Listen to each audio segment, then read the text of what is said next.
조갑제 TV 시청자 여러분 안녕하십니까. 2021년 10월 31일 10월의 마지막 날입니다. 새벽 2시입니다. 문재인이 끝까지 대한민국의 해코지를 하고 김정은을 도와주기 위해서 추진하고 있는 게 두 가지입니다. 하나는 종전선언이고 하나는 교황의 방북 추진인데, 결론부터 말씀드리면은 둘 다 불가능합니다. 종전선언 물 건너갔고 교황 방북 임기 중에, 문재인 임기 중에 절대 일어날 수가 없습니다. 그러나 발부둥은 칠 겁니다. 왜냐? 문재명 정권이거든요. 문재명 정권을 출범시키겠다는 것이고, 문재명 정권 출범에 실패할 경우에 이재명, 문재인 두 사람에게 향할 이 법적 제재라고 할까요? 법망이라고 할까요? 거기서 과연 빠져나올 수 있는지 아마 난감할 겁니다. 그만큼 굉장히 급박하게 마음이 돌아간다는 것은 알 수가 있습니다. 교황을 만나서 방북 수락을 받아냈다고 이야기하고 있는데 이건 믿을 수가 없습니다. 교황청에서는 이런 방구 이야기가 없어요. 그래 놓고 바이든 대통령 만나서는 교황이 방북하려고 한다라고 또 이야기를 합니다. 교황 이름을 팔고 있는 겁니다. 이걸 보면은 김정은과 김여정이 왜 문재인 대통령을 아주 얕잡아 보는지, 경멸하고 있는지도 알 수가 있습니다. 자기 이름 팔고 다니는 거 아닙니까? 김정은이가 초청하려고 한다 하니까 2018년에 프란치스코 교황이 그러면은 방북을 한번 검토해 보겠다, 요 정도로 이야기를 했는데 마치 방북을 수락한 것처럼 홍보를 해가지고 결과적으로 교황 망신시킨 거 아닙니까? 똑같은 재판이 지금 이루어지고 있습니다. 우선 종전선언 문제에 대해서 미국이 어떤 입장인지 한번 알아보겠습니다. 며칠 전에 미국의 소리 방송이 이렇게 딱 정리를 했습니다. 그걸 우선 소개를 해드리겠습니다. 미국의 소리 방송입니다. 미한 외교 당국이 한반도 종전선언 문제를 계속 논의하고 있지만은 워싱턴에서는 양국 간 입장차가 좁혀지기 어렵다는 평가가 많습니다. 북한이 무리한 선결 조건을 요구한 사실까지 알려지면서 미국의 호응을 얻기 더욱 어려워졌다는 회의론이 우세합니다. 워싱턴의 한반도 전문가들은 종전선언에 대한 미국과 한국의 관점이 완전히 다르며 절충점을 찾기도 어렵다고 진단했습니다. 종전선언이 북한 비핵화의 입구가 될 수 있다는 한국 정부의 주장은 바이든 행정부를 포함해 미 역대 정부가 제시해온 한국적 종전 조건과 간극이 너무 크다는 지적이 나옵니다. 핵 폐기한다든지 핵 폐기하기 위한 확실한 행동을 하기 전에는 종전선언은 있을 수 없다 하는 게 미국의 기존의 입장이었다는 겁니다. 제이크 설리반 백악관 국가안보보좌관이 지난 26일 종전선언 관련 질문에 우리는 각각의 조치를 위한 정확한 순서, 시기, 조건에 관해 다른 관점을 갖고 있을지도 모른다고 답변한 것은 이런 분석에 더욱 힘을 실었습니다. 종전선언에 대한 미한 간 협의는 공개적으로 다룰 주제가 아니라는 점을 두 번이나 언급한 설리반 보좌관의 신중한 태도도 눈길을 끌었습니다. 패트릭 크로닌 허드슨 연구소 아시아 태평양 안보 석좌는 순서, 시기, 조건 문제를 제기한 설리반 보좌관의 발언을 바이든 행정부는 북한이 핵무기를 점진적으로 철폐할 용의가 있다는 증거가 없는 상황에서 이런 선언을 지지하지 않을 것이라는 뜻으로 풀이했습니다.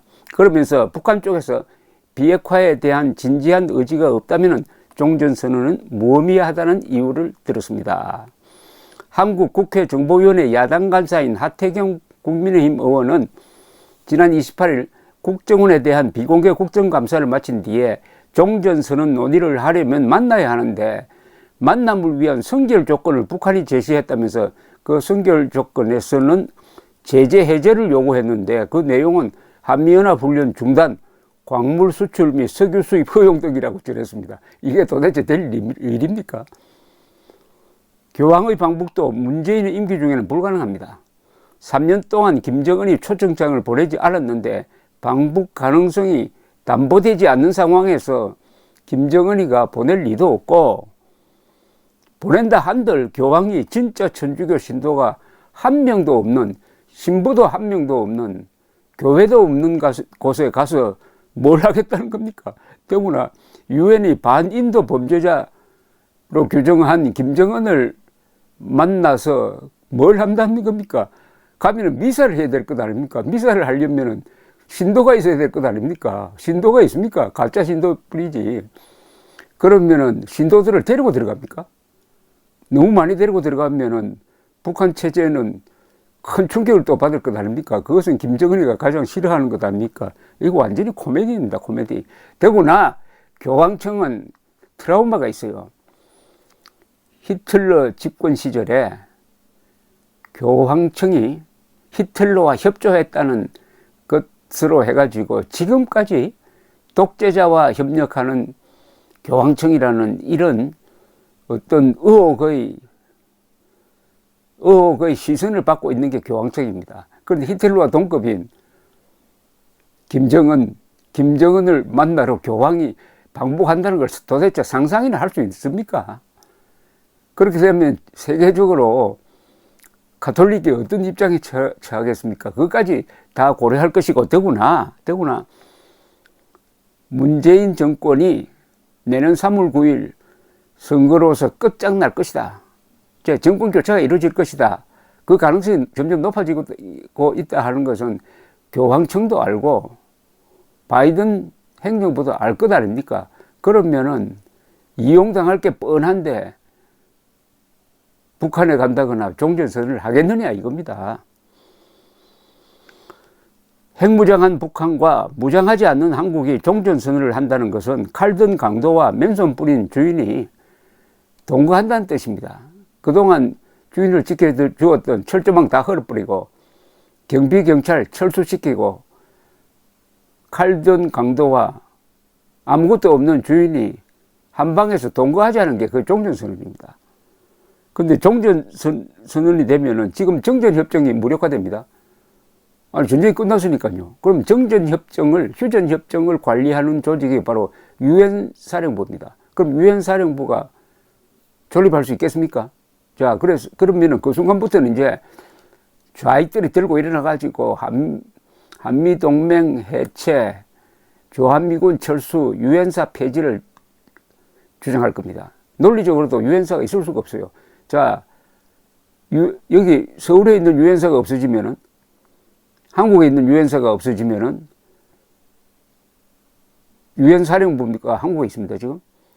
근데 그건 전방사령부입니다. 후방사령부는 일본에 있어요. 일본에 있는 미군 기지가 후방사령부 역할을 합니다. 근데 유엔사가 없어지면은 후방사령부도 의미가 없게 되는 거죠. 그러면 한미일 동맹을 연결하는 고리가 끊어져 버립니다. 한일 간은 군사 동맹 관계가 아니지만은 주일 미군 기지가 있기 때문에 한미 동맹과 미일 동맹이 서로 연결돼 가지고 사실상 한미일 동맹인 겁니다. 그 고리가 끊어진다 이겁니다. 그럼 누구를 위한 좋은 일입니까, 이게? 이 문재인은 안보 문제를 국민의 안전이 아니라 항상 김정은의 입장에서 생각하는 사람입니다. 핵무장한 북한 정권과 종전선언 하자고 하는 자는 역적 아니면 바보겠죠. 역적 아니면 바보. 감사합니다.